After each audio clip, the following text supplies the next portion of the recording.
tí ikú bá ti dé èèyàn ti dọ̀lẹ ikú wá dé àwọn àdọ̀lẹ àwọn Jáfàr nígbà tí ọkú ọlọ́run tó gbé ti dọ̀lẹ wọn ò ní rójú àṣejẹ bá lè jù mọ́ wọn ò ní rójú àṣe kankan mọ́ ànábì wa sọ yí pé ìsìnàwó pàápàá àní Jáfàrí. ànábì ní Jáfàrí tó kú ẹ bá ń ṣe jẹ lọ fáwọn ará ilé rẹ o. wí àsọ́ọ̀bà ọmọ yẹ̀hún mú. ànábì ní pé àsọ́ọ̀bà ọ̀hún ànábì ní tó ti bá wọn tí báyàn tí ó tó yẹn gẹ́ ó ti bá wọn kò ní jẹ́ àwọn orójútù kankan má ẹ bá ń ṣe jẹ lọ síbẹ̀ fún wa kó máa fáwọn àlejò wọn ló ń jẹ kó sì máa jẹ́ fìdáhù fún aláwọ̀ yẹ̀rẹ̀ àpò.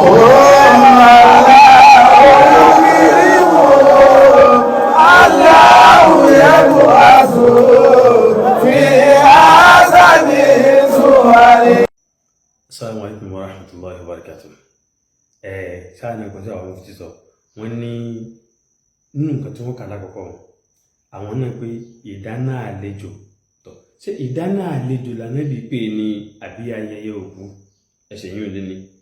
ẹlẹ́ẹ̀kejì ń bẹ̀ ni pé níbo lànàbí ti wá sọ wípé oúnjẹ tí wọ́n ṣe wọn kọ́mọ jẹ́ fìdáwò fún Jáfàr ọ̀dà irú nǹkan báyìí nísìnyí bí ìgbà tá à ń ṣe ìtìhámù ànábì nù èyí ṣe tó ṣe pé ní Jáfàr nìkan ní kí wọ́n ṣe irú rẹ̀ fún wọn ò wá ṣe é fún wọn ànábì Uthman bin Mas'ud wọn ò ṣe é fún Hamza wọn ò ṣe é fún Khadija wọn ò ṣe é fún àwọn mànẹ́bí tó kú rẹpẹtẹ wọn àṣẹ fún wọn àwọn àgbàlagbà tó kú náà sọ̀hábà wọn àṣẹ fún wọn Mus'ab ibn Umayr wọn àṣẹ fún wọn àtàwọn bẹ́ẹ̀ bẹ́ẹ̀ Abdullah bin Rawaha wọn ṣàjọ kú sí ogun Mu'tah ni wọn tó ṣe fún wọn náà so ẹ wá ní pé wọn ní kí wọn dáná kọ́ mọ jẹ́ fìdáwò fún Jáfàr nítorí kíni dédé ọmọ ọ̀nkù tí Jáfàr jẹ́ ọ̀nkù gẹ́gẹ́ ni Hamza jẹ́ anábìdẹ̀ balẹ̀ torí Hamza bọ́dà ó tún lérí tọ́nà padà gbà lérí lọ́wọ́ rẹ̀ náà kò sí rọ́mbẹ̀ wípé sàárà àdúà lọ́dọ̀ àwa tá a wà láyé tá a bá ṣe fòkù ọmọ ń bá òkú min ayyi naw'in kana gbogbo ibi tí ọba lè kọ́ gbà wá ká dùn àwọn jẹ àbí kọ́ jẹ́ sàárà àbí ká dáná sàárà ká wò pé a sponsor kankan sàárà ká wò pé a donate kankan àbá gbẹ́bọ́ wò lẹ̀ ní gbogbo àwọn kan yìí àmọ́ ń tàn sọ ni pé al-hafalat àwọn ayẹyẹ ètò ìjókòó kájọmọ dọ̀wẹ́kẹ́ kájọmọ dáná fúnra wa jẹ yìí àtàwọn ìjókòó àwọn àfáàbọ̀ ọmọ olóko jáde kájọmọ sòrò nǹkan bẹ́ẹ̀ wọ̀tẹ̀kìyìdì dhalika biyawm kátó wá lọ́jọ́ kan pàtó fún laysa lahu adillatun qawliyyatun wala fi'liyyah min al-quruni thalathati al-mufaddalah kò sí ẹ̀rí fún ẹ̀rí ọ̀rọ̀ báyìí kò sí ẹ̀rí ìṣe kò sí ẹ̀dá kò sógbó àwọn tó kú síwájú náà sọ̀hábà nígbà táwọn ọgọ́rùn ọdún mẹ́tẹ̀ẹ̀ta àwọn tí wọ́n ṣe sàárà fáwọn òkú wọn ni sí báwa ti ń ṣe yìí ni báwa ti ń ṣe yìí gẹ́gẹ́ là ń wọ́gílé òun là ń sọ ọ̀pọ̀lọpọ̀ ń jẹ òkú ni wọ́n ṣe òkú ìjẹ òkú ni àfáwọn ni ó kó ń bẹ́ẹ̀ lọ́dọ̀ ọ̀pọ̀lọpọ̀ òkú tí ò ní mọ̀ di nǹkan lọlé tí ò ní mọ̀ gbà lọlé kódà àwọn táwọn náà pé àwọn lọ bẹ̀ tó láti lọ́kọ̀ ni àwọn tẹ̀ ń lọ bá pàdé bẹ́ẹ̀ gbọ́n lọ́pọ̀lọpọ̀ tán máa ń padà lọ mọ́pọ̀lọpọ̀ yín lẹ́sẹ̀ ẹ̀yin náà sáré kinní kan mú kó ń bẹ́ẹ̀ àbábọ̀ wọ́n ni wọ́n pretend ni wọ́n dẹ̀ padà rí pé ń pretend lóòótọ́ ẹ̀bí kẹta ń sọ lọ so kò sí ẹ̀rí ìsọ àbí ìṣe látọ̀dọ̀ àwọn ọgọ́rùn ọdún mẹ́tẹ̀ẹ̀ta tó síwájú bal innaha min al-'adati al-yorubawiyyati wa taqalid al-jahiliyya tá a bá ní tanra wa nínú ìṣe Yorùbá ni nínú àṣà Yorùbá ni àṣà yìí dẹ̀ ní nǹkan bẹ́ẹ̀ sìn wa lọ kò sí ti ń jẹ́ bẹ́ẹ̀ afáwa jẹ́rù Abdullahi al-Bajali rahimahullahu ta'ala léyìí tó ṣe bí ó fẹsẹ̀ múlẹ̀ ó ní pé kí ni kunna nara al-julusa ila al-mayyit wa sun'at at-ta'am a rí wípé ní ká máa wá jókòó sí yòókù ká máa wá là ń dáná fáwọn èèyàn tán bá wá min an-niyaha nínú pa nsukun ẹ̀ lọ́wọ́ àwa sọ̀hábà àfàsọ̀ wípé kunna àwọn sọ̀hábà àwọn rí bẹ́ẹ̀ so ìwọ́gilé nìyẹn ọ̀dà tí ọba wá rí bẹ́ẹ̀ pé náà àtàkọ́ nídùú jàhílì àwọn ìkọ́ṣe ìtọpasẹ̀ àìmọ̀kan àtàìlẹ́sìn ilẹ̀ Yorùbá tí ìbá ṣe bẹ́ẹ̀ ni fàfíìmọ̀ tafriq kí wá là ń ṣe ìyàtọ̀ láàrin wípé ní òkú yóò òkú oúnjẹ ní eléyìí èso òkú tá dáná òkú ká jẹun ní wọ́n sì pàtíkọ̀ wọn àti òkú ọ̀fọ̀ ẹ̀sì sàárà rẹ̀ kẹ́ palẹ̀mọ́ rẹ̀ kódà wọn ní ṣe sàárà fẹ́ lómi gẹ pẹ̀lú wọ́n tún mọ dásà àwọn lọ parí sàárà ẹ mọ́ parí sàárà ẹ mọ́ parí àdúrà wọ́n lè parí eré méjèèjì ní ọ̀dà bákan náà ni pé ní wà fi kọ́ nínú Mufty ní ọ̀tún Mufty sọ yíwá ní sọ rọ́dún wọ́tẹ́ jihil repetition bẹ́ẹ̀ àti ìpeni ní aláìmọ̀kan fún bàbá wa Ajani Bello tí wọ́n kú gan rahimahullah. Ọ̀dà ẹ̀dá wa náà gbọ́ tí bàbá sọ fúnra wọn. ká sọjọ́ mẹ́jọ kò sínú sẹ̀ríà, ká sogójì ọjọ́ kò sínú sẹ̀ríà, ká sọdún kan kò sínú sẹ̀ríà. ẹni ojú wa níwèé náà ni Ànábì wa Muhammad sallallahu alayhi wa sallam. ó ní irhamu amwatakum bid-du'a'i wa sadaqa. gbogbo ń táwa ń pọ́nlé yìí ẹ lọ lẹ́bòmíì wọn ò pọ́nlé torí wọ́n ti rí i pé kò sí nǹkan kan bẹ́ẹ̀ àǹfààní kan kò sí bẹ́ẹ̀. gbogbo ẹ̀yin ọmọ lóòkù ń bí ẹ dẹ́ṣẹ̀ dé bí tẹ́ṣẹ̀ ẹ̀yin dé dúró lónìí ẹ tún fẹsẹ̀ kún ẹ̀ṣẹ̀ tẹ́ ẹ máa wá tọrọ àforíjì pé kọ́lọ́hún ó là yín ń bẹ̀ kẹ́ ẹ tó kú láyé. fàyà ọ̀dà satarhalu qaribi. ṣé gbogbo àwa tá a wá yìí. bí o ṣe yẹ o. ọba ní ikú tí o ṣe yẹ ẹni wọ́n fi sùn màníyàwó lọ ọ̀nà ní ikú tẹ́dà máa tọ̀ àti sàbákò ẹ̀ǹgbà tí wáyé yẹn ayé ò tó pọ́n ayé ò tó pọ́n yẹn wáyé mọ̀yà àwọn tó ní dá ibo náà lọ ife omi ikú kò sẹ́ni tó tọ̀wọ̀ títọ̀ ń padà sọyé níjọ́ yẹn ikú. tó ṣé bàbá ni wọ́n mọ tí wọ́n ń sọ ni àbí wọn mọ tí wọ́n ń sọ?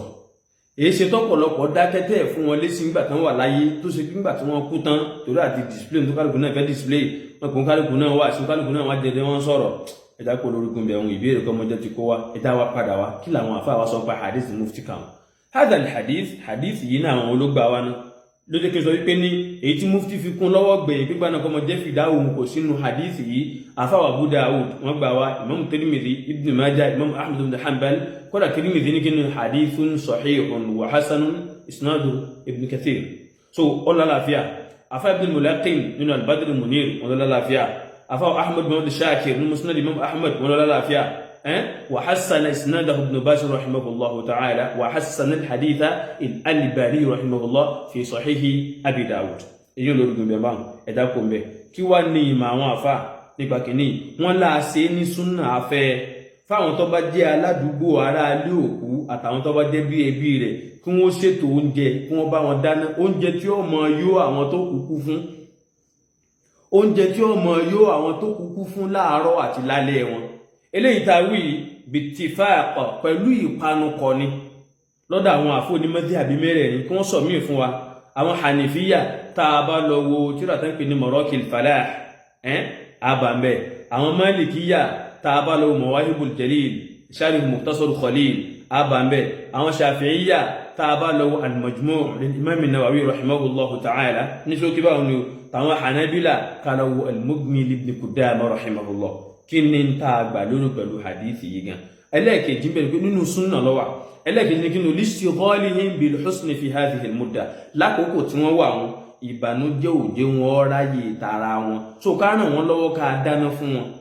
ká ràn wọ́n lọ́wọ́ gẹ́gẹ́ bí ìwà aládùúgbò síra wọn lélẹ́yìí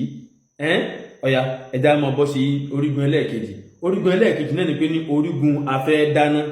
fáwọn èèyàn tí wọ́n wá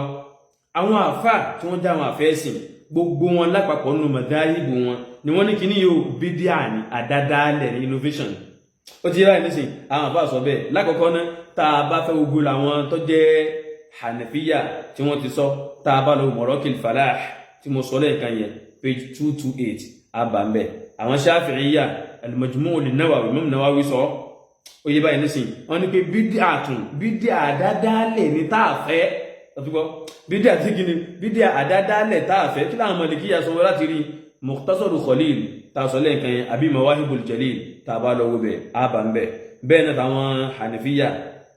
ti Mughni àfà Ibn Qudama náà ni a ti bá àwọn kan wá fi kún ni ìpè lakin in da'at al-hajatu ila dhalika jaz tí necessity àbí bùkátà bá wá pèpè sí wípé ní àwọn tí wọ́n wá wọn gẹ́gẹ́ bí àlejò wa ká dáná àlejò fún wọn kìí ṣe ká dáná pé òkú wá kú ẹmọ rí àrò òkú mi òkú gbára báyìí lẹ́sẹ̀kẹsẹ̀ wọ́n ti mọ̀ gbé abọ́lé náà ìyá alágbájá ẹ̀gbóúnjẹ wá ìyá kìnnìkan ẹgbẹ́ kìnnìkan wá ìyá tàmọ̀dọ̀ ẹgbẹ́ wá ibi kèmí náà fẹ́ jẹun ṣé n tó déhùn sáà ń gba wá sí ń bẹ̀ mọ́ bí oúnjẹ tá à ń dá fúnra wọn ṣé torí òkú tó kú la fi ń dá ní àbí torí ara wa sáníyàn sàrà bẹ́ẹ̀ bí àbí òsín bẹ́ẹ̀ ká máa wá sọ ìjókòó ọjọ́ mẹ́ta ìjókòó ọjọ́ méje ìjókòó gbégbé 40 days àbí ọtí ẹlòmíì alóhùn ṣe remembrance yá wọn òun yẹ yóò kú padà ẹwálẹ̀ ẹ̀jẹ̀bù ń bí ẹwálẹ̀ ẹ̀jẹ̀bù tí wọ́n fẹ́ ṣe ìyẹn yóò kú padà tí wọ́n fẹ́ ṣe tòkú ẹgbọ́ wọ́n ní àwọn ń ṣe tòkú wọn láwọn ṣe sàrà fòkú ẹ̀wọ̀n yìí ẹ̀wọ̀n dàpọ̀ mọ́ra wọn mọ́ ẹ wá di pé ní inú léhùn ọmọ wọn tó bá lọ́kọ wọn tà sí ọkọ ọmọ wọn kó náà mọ́wọ́ wá àwọn kan tún máa má sọ gan pẹ̀lú àbí wọn yẹn má sọ ẹ já wa ẹni tó bá rí bẹ́ẹ̀ tẹ́ ẹ bá débi tán bá ti ṣe parí tòkú míì ẹ rò pé bíúrì níbẹ̀ ni níbi ọ̀pọ̀lọpọ̀ ọtí so àwọn kan tá ń bára wọn fẹ́ kápẹ́ sákèsí rẹ̀ ni wájú dàlálà kí lè rí wá ń bí ànàfi sunni ahli al-mayyit ta'aman lin-nas mukhalafatan lis-sunnah níbi wípé ní àwọn tó kúkú fún ni wọ́n wá ń dáná fáwọn èèyàn tí wọ́n wà ìyapa súnnà ní tí Mufty gbọ́ yé náà wípé nígbà náà pé Fidau òun èmi ọmọ àfẹ́ẹ̀sì kan èmi ọmọ mọ́sí àbí kan náà àmọ́dáìbì mẹ́rin tí wọ́n ti sọ ọdún nǹkan bẹ́ẹ̀ bí wọ́n bá lè fún wa gẹ́gẹ́ bí àgbàfà gẹ́gẹ́ bí Mufty ń lu Ìlọrin kọ́lọ̀ járe wọn pẹ́ li'anna an-nasa ma'muruna bi an yasna'u li ahli al-mayyit ta'aman apá àwọn èèyàn láṣẹ kí wọ́n dání kí wọ́n so oúnjẹ fáwọn tó kú bá kú fún fa khalafu dhalika wọ́n wá yapa ojú ọ̀rọ̀ wa kallafuhum sun'ata ta'amin li ghayrihim wọ́n wá sí àlàbọ̀rùn fún wọn páwọn gan nìkan máa dáná fún àwọn èèyàn tó bá wá ilé ìtaka yìí bọ́lá ti rí Nailul Awtar lil Imam Shawkani rahimahullahu ta'ala ẹlẹ́ẹ̀kejì bẹ̀ ní wípé ní li'anna fihi ziyadatan ala musibatihim nínú Mughni ibn Qudama àfáà léyìí tí wọ́n ń ṣe yìí àlékún lórí mùsíbà tó bá wọn ni èyàn lùsì òbí rẹ̀ yóò tó lùsì owó rẹ̀ ẹ ti gbàgbé tí bàbá sáyé só láàrin tó sọ nígbà wọn ni ó ní I can't lose my mother and lose my money ẹ ti gbàgbé ordinary ẹni tí èsì mùsùlùmí ní pè é sákèésí ni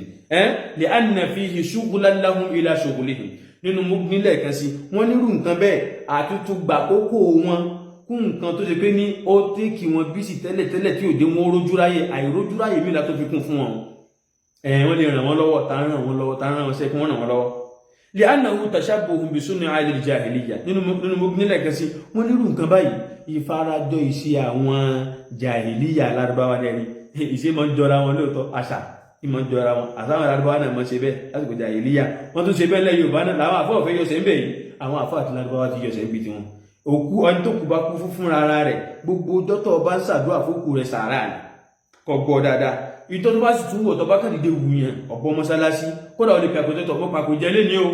láì ní pé ọjọ́ kan àbí kìíní kan ẹ̀yà ṣe remembrance ó ṣe remembrance sàárà lọ fẹ́ ṣe gbé sàárà rẹ fáwọn tó bá fẹ́ jẹ́ ẹ̀sà à ń pè lágbádá sẹ́yìn náà bọ̀ wá ẹ̀wá yẹ wa sí o kí ló dé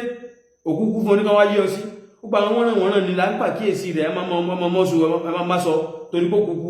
aburú ni wọ́n á list wọn jáde àkọ́bíre kìíní kan rè jákujáku so ibi tá ń pàkíyèsí tó ibi tí Mufty ti rí tí wọn kọ́dà gbọ́ fún alálàyé rẹ̀ kó jù báyìí lọ gẹ́gẹ́ bí àgbàlagbà fà gẹ́gẹ́ bí Mufty lọrin abẹ́rẹ́ subhanahu wa ta'ala àwọn tó ń sọ sàárà àmọ́ bókù ní àkídà tọ̀háwí àkídà al-sunnah wal jamā'ah ní pé wà fi sadaqati al-ahyā' wa du'ā'ihim manfa'atun lil-amwāt nínú sàárà àtàlàyé bá ṣe àtàdú àwọn àǹfààní bẹ̀m̀bẹ̀ tí wọ́n bá òkú ọlọ́run ní pé walladhīna jā'ū min ba'dihim yaqūlūna rabbanā ighfir lanā wa li ikhwānina alladhīna sabaqūnā bil-īmān kò rí báwọn tó bá ti pé àdúrà yìí bá òkú àbí sàárè ìbá nínú nǹkan báyìí ọlọ́run ní sọ pé àwọn tí wọ́n dé lẹ́yìn àwọn sàhábà sọ orú nǹkan bẹ́ẹ̀. So hādhā wa salāmu alaykum wa rahmatullahi wa barakatuh.